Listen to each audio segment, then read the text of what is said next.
did want to talk to you guys about Jaden Ivey. And the reason why I wanted to talk about Jaden Ivey with you guys is last week we talked about this organizational meeting, right? And I think a lot of you, like me, when you heard this from Monty Williams, right? Like, well, they had to sit me down and say, hey, you need to play Jaden Ivey more. Jaden Ivey needs the ball in his hands more. And when I saw that tweet, I believe it was James Edwards that had tweeted that out, like an organizational meeting. I was like, you're one of the highest paid coaches in the NBA, and your bosses, your GM, whatever, the people in the front office that work for the Detroit Pistons have to tell you to play one of your younger guys, one of a prospect that you drafted 5th overall 2 years ago. Hey, you should play him with the ball in his hands. And you know what? Jaden Ivey's been balling, man. I know the Pistons have only won 4 games this year, but Jaden Ivey with the ball in his hands, man, he has been great. I looked up the numbers because I was like, you know what? It's been a 4-game sample size with Jaden Ivey. Let's go look at the numbers. Let's go look what Jaden Ivey is doing. And this is from StatMuse. So Jaden Ivey, these last 4 games since they told Monty to put the ball in his hands, 23 points a game, 6 rebounds, 6.5 assists, shooting 48% from the field and 37.5% from the 3-point line. What do you know? Jaden Ivey's pretty good when he's not standing in the damn corner. What do you know? What do you know? I don't get it, man. I don't get how he has been treated this season. I know a lot of you guys have said, hey, like, why is Monty treating Jaden like that? Like, what did Ivey do? Now, I'm not defending Ivey to the extent where, like, defensively, I think he let guys just get right past him. And defensively, he was pretty bad. But he has gotten better each and every game. He's just been one of those players where I have so much stock in Jaden Ivey, and I would not trade him. Because I know we were talking about last week, would you trade Jaden Ivey for DeJounte Murray? I said no, and I still strongly believe that. I would not trade him.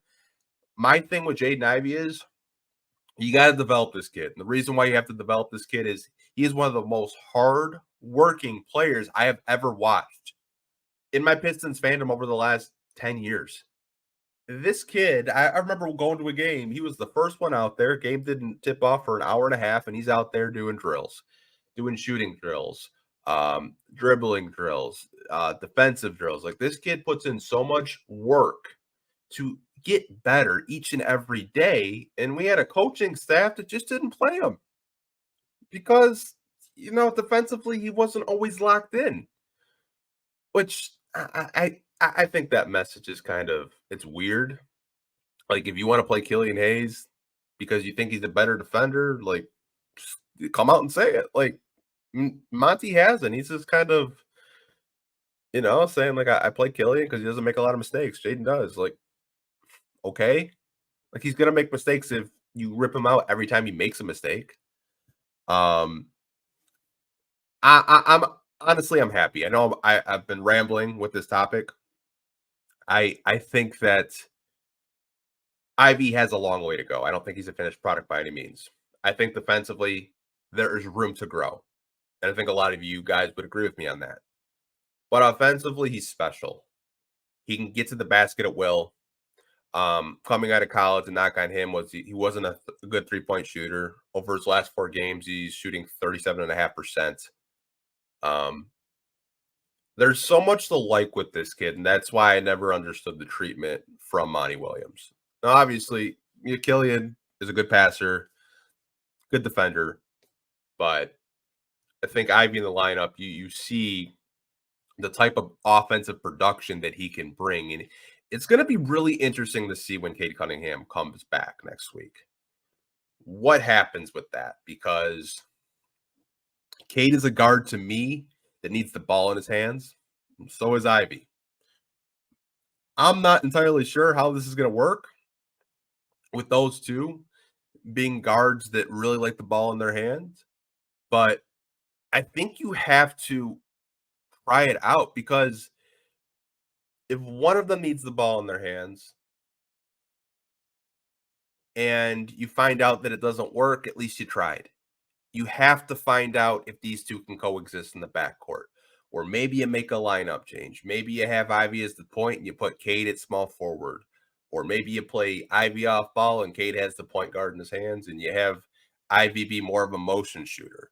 Like these two are so versatile together. I'm really interested to see if Monty and this coaching staff will actually let these two coexist together, see if this backcourt can actually be a thing with the Pistons. Because so far, I know it's very early in the season, even though the season is halfway over, we haven't really seen, a Cade Cunningham, Jaden Ivey backcourt coexist. I just don't know yet. I think it's early so far, but for me, I want to see if these two can coexist, and I think a lot of you guys want to see that too. At least let's see if they can actually play together because we haven't seen that so far. But I do want to go do some comments after this topic with you guys. Like I said, I'm just happy that the front office basically told them like, hey, play Ivey with the ball in his hands. Like, what are you doing? Like, are we serious right now? Like, what are we doing? Uh yeah, I'm not gonna read that. You guys are wild. Ryan, most of all is confident is way up. Yeah, 100%, man. Like that's the thing too. Like when young players come into the league, they may be like uber confident, like an Anthony Edwards, for example. But like if you don't play them, there's a good chance that confidence could diminish if you rip them out for every little mistake. And I think that's been my biggest thing is like these kids come out of college and they've won at a high level or they're not really used to losing the way that our Detroit Pistons have been losing. Um like the confidence can be like really like low. It can. I'm happy to see that he's still that guy. Maurice Shaw. That's about what he did the last 2 months from last year. Yeah, I mean, if you think about it though, a second year guard in the NBA averaging 23, 6, and 6. Those are pretty good numbers. I know the Pistons aren't winning a lot, and it's not translating to wins, but those are pretty damn good numbers. I don't know if he can keep it up, especially with Cade coming back, but I've always believed in the talent with Jaden Ivey. It's never been a talent issue. It's always kind of been like, does he fit next to Cade? And I don't know yet. And I think a lot of fans, they could have assumptions. I don't think it'll fit. I don't think it'll work. That's fine. Who's to say he can't be your sixth man? Who's to say that he can't be that first guard off the bench to lead the second unit? Like you have to at least try to see if those two can coexist together. I have a feeling they can, but we have to actually see it with their own eyes. And we need more of like a 30 game sample size. These are two guards that are electric with the ball in their hands, two guards that can both play off ball and create. So I have a feeling that it'll work just because they're so versatile. But that's just kind of like been my opinion on it. Now I know some of you may disagree with it, and that's completely okay. I welcome debates. I welcome different opinions. This comes from Hugh watching on Facebook. The coach does not recognize talent. Sorry, but Casey won 20 without Cade. Monty has 4 with Cade. Ivey is the future. Monty is not. Man, that's a bar, man. That is a bar, Hugh. Shout out to you, man. When I was talking to James Edwards, and we were kind of talking about Monty Williams, he said something pretty interesting. He said Casey was more of an offensive-minded coach. And obviously, they won 17 games last year. Now, it's not like good, right? But offensively, I don't really have the numbers in front of me. But when he said that, it kind of made sense because Monty, since he's been in Detroit, he's been preaching defense a lot, right? That's like our best defensive lineup was with Killian Hayes out there in the beginning of the season. Excuse me. And I think he's really focused on the defensive end of the floor. And I think that's what not only Troy Weaver, but the front office wants too. Man, got hiccups really bad. Apologize, you guys. Um, but to your point, Hugh, Casey won more because I think he was more focused on the offensive end. Like he wasn't as focused on the defensive end. But I think the way Troy Weaver talks about defense, the way this front office has talked about defense since they've been here, I think they need to adapt with the times. And I know every great Detroit Pistons team that we've had, whether that was the Bad Boys or the Going to Work Pistons, you can't play defense like that anymore. This is an offensive driven league. You have teams shooting 33 pointers a game.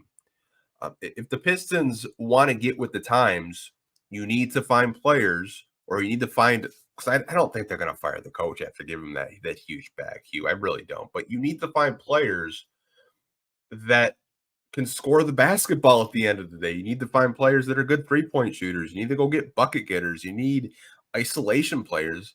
Like at the end of the day, in this modern NBA, you need to find players to score the basketball. Like you can all say, oh, we want to restore the Pistons. We want to do all that. Great.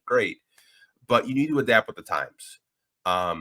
This isn't the Going to Work Pistons when, they were locking teams down to, like 80, 70 points. Like you can't win like that in the NBA anymore. You can't play defense like that in the NBA anymore. You need to find guys that can score the basketball. If they can play a little bit of defense, that's great. But at the end of the day, whoever wins the game is the team that scored more points. And like I said, I think the way this organization is really preach defense. I just don't know if you can find guys that are going to be lockdown defenders like that. I just don't, and get away with it. Like we see a Star Thompson, hell of a defender. Love the kid, but like he's getting in foul trouble sometimes because like you can't play defense like that anymore. It's 2024. It's not 2004. Like at the end of the day, this is an offensive driven league, and I don't think it's going to change.